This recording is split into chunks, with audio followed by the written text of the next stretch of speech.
자, 여러분, 우리가 매일 쓰는 돈 있잖아요. 이게 지금 엄청난 혁명의 한가운데 있습니다. 오늘은 바로 그 돈의 미래, 그 혁명의 가장 뜨거운 중심으로 여러분을 안내해 드릴게요. 이 말을 한 사람이 누구냐면요. 바로 세계적인 역사학자 니얼 퍼거슨입니다. 오늘 저의 분석은 바로 그의 시선을 따라가면서 이 복잡하기 짝이 없는 화폐 혁명이 도대체 뭘 의미하는 건지 한번 제대로 파헤쳐 보겠습니다. 자, 여기서 핵심 질문이 나옵니다. 과연 이 돈의 미래가 우리에게 더 많은 자유를 줄까요? 아니면 더 강력한 통제를 가져오게 될까요? 지금 우리의 돈을 둘러싸고 벌어지는 이 두 가지 미래에 대한 이야기입니다. 좋습니다. 그럼 첫 번째 비전부터 한번 살펴볼까요? 바로 개인들이 기존의 금융 시스템으로부터 탈출하려는 말 그대로 아래에서부터 위로 올라오는 혁명입니다.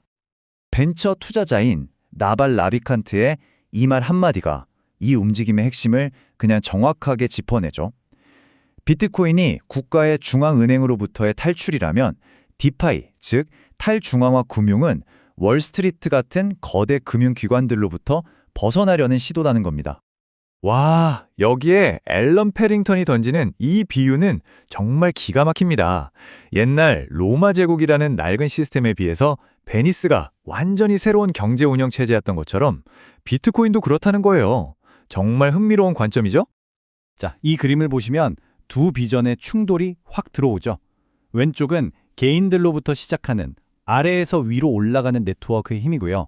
오른쪽은 국가가 위에서 아래로 찍어 누르는 그런 하향식의 힘입니다. 사람들이 왜 비트코인을 디지털 금이라고 부를까요? 바로 이겁니다. 정부가 경기가 안 좋다고 돈을 마구 찍어내면 우리 돈의 가치가 떨어지잖아요. 그런데 비트코인은 공급량이 딱 2100만 개로 정해져 있으니까 그럴 수가 없다는 거죠. 그래서 자산을 지키는 수단으로 보는 겁니다. 자, 이렇게 개인들이 탈출을 꿈꾸니까 국가가 가만히 있을 리가 없죠. 이제 국가의 역습이 시작됩니다. 두 번째 비전을 보시죠. 이게 바로 비트코인에 대한 국가의 대답입니다. 중앙은행이 직접 만드는 디지털 화폐, 바로 CBDC라고 부릅니다. 이 말을 잘 보세요. 그 기능은 밖이 아닌 안을 향한다. 이게 무슨 뜻이냐면요. 특히 중국의 디지털 위안화 같은 경우에 이게 뭐 달러랑 경쟁하려는 게 아니라는 겁니다. 진짜 목적은 바로 국내 통제력을 어마어마하게 강화하는 데 있다는 거죠. 만약 CBDC가 현실이 되면요. 정부는 정말 막강한 힘을 갖게 됩니다. 예를 들어서 우리가 쓰는 돈을 그냥 실시간으로 다 들여다볼 수 있고요. 돈이 해외로 빠져나가는 걸 막을 수도 있고 심지어는 이 돈은 이번 달까지 꼭 식료품 사는 데만 쓰세요 하고 프로그래밍까지 할 수 있다는 거예요. 이러니 개인의 자유나 감시 문제가 나올 수밖에 없는 거죠. 결국 이 표가 모든 걸 말해줍니다. 비트코인은요, 주인이 없어요. 탈중앙화되어 있고 개인들이 아래에서부터 만들어가는 거죠. 통제권도 개인에게 있고요. 근데 CBDC는 정반대예요. 중앙은행이 꽉 쥐고 있고 위에서 아래로 내려오는 방식이고 당연히 통제권은 국가에게 있습니다.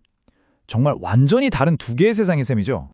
자, 이제 판을 더 키워보겠습니다.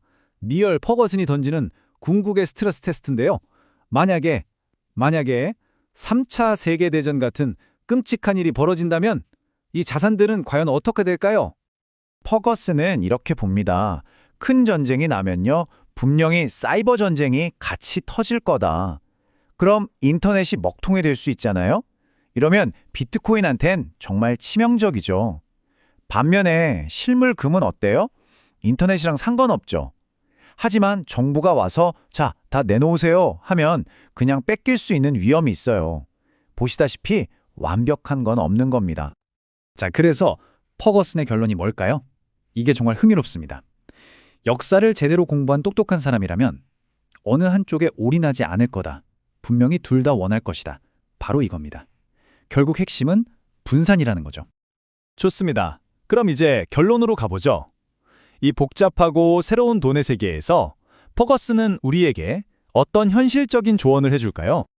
퍼거슨의 조언은 아주 명쾌합니다. 첫째, 무조건 분산 투자하세요. 이건 뭐 금융 역사의 황금률이죠.